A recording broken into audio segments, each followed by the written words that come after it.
How are you doing on this beautiful Wednesday? It's Wacky Wednesday today.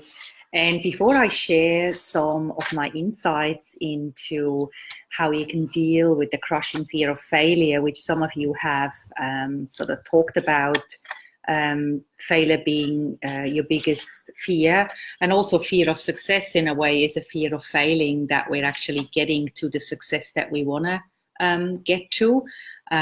But because it's Wacky Wednesday, John found this in the garage. Check this out. Isn't that scary? Have I scared you yet? So I just wanted to share that. I actually don't like skulls, but I thought that was hilarious, this skull. So the fear of failure, there's a couple of things I like to share because they have helped me deal with that fear. And look, that's not a fear that I, stop it, that I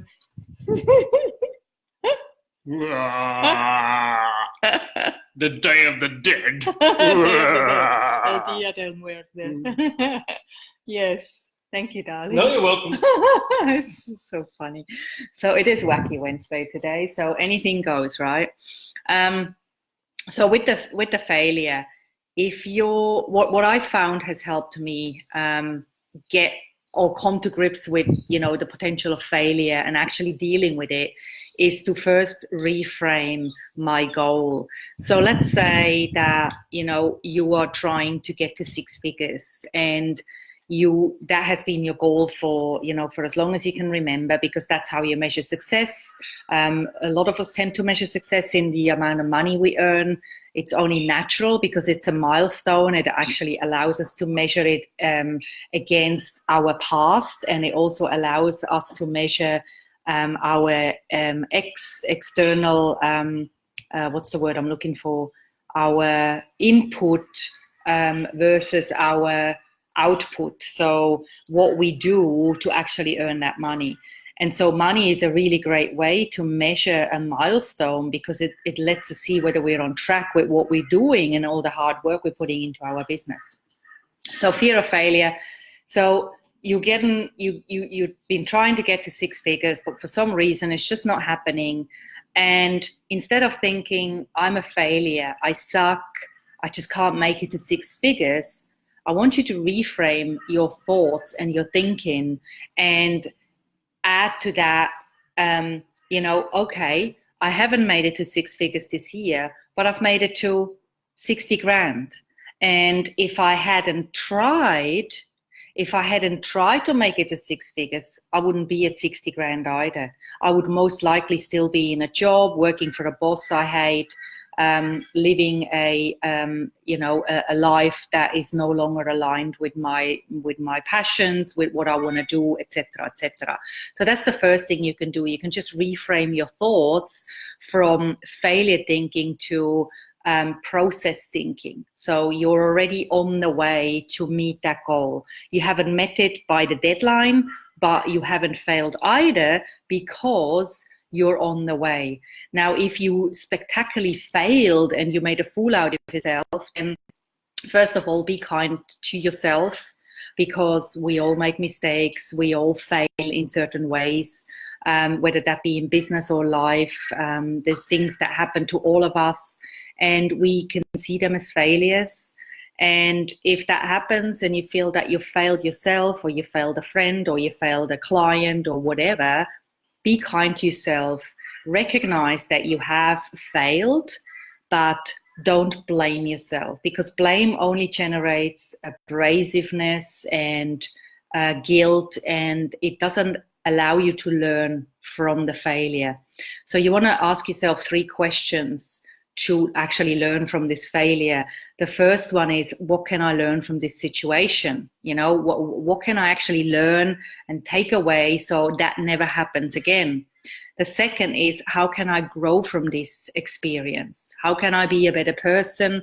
And again, so I am prepared with the tools, the knowledge, the wisdom, that when this situation presents itself again, it's never going to happen. It's never going to play out in the same manner, because you've failed once, you've learned from it, you move on, right?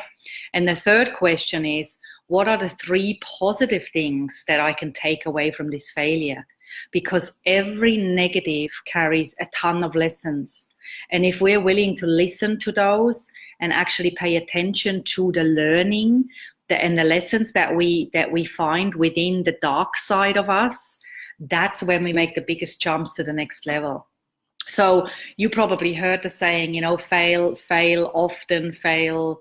I don't know. I don't even know what it goes, but you know, people tell you to fail because it's the fastest way to success. It's true. If you are holding yourself back because you're afraid to make mistakes, you're not gonna expand like a rubber band to your full potential. You're always contrived and constricted within that safe borders of your ability to stretch to, right? So your fear of failure keeps you within that confined kind of box, and so you can never go up there, you can never go there, you can never go that way, and you never can go anyway because you're constricting yourself. So you want to make sure that you allow yourself to be stretched and actually look forward to these failures. Not that you wish them on purpose, but sorry, Mika's going off.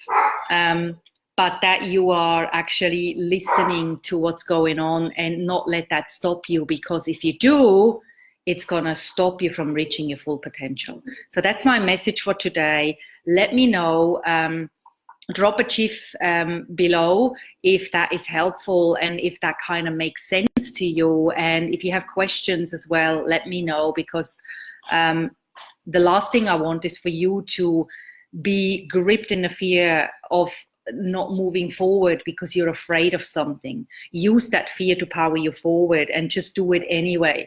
And if you haven't read the book by Susan Jeffers, Feel the Fear and Do It Anyway, I highly recommend getting that book. It's a classic, but it's powerful. And if you do this, you will have a spectacular 2020, and you will bust any of your goals from 2019 into smithereens because you're going to do so well. All right. So thanks so much. Have a great wacky Wednesday. Do something fun. Do something wacky. And if you haven't seen my wacky faceplant post, I'd love to hear a wacky story about yourself. How did you make a fool of yourself in recent times? You know, what's happened where you were just gone, like seriously? I'd love to know, because business is not all about getting shit done. Business is just as much about having fun and actually being real and communicating that realness as well. Okay? Thank you so much. I'll catch you in another life.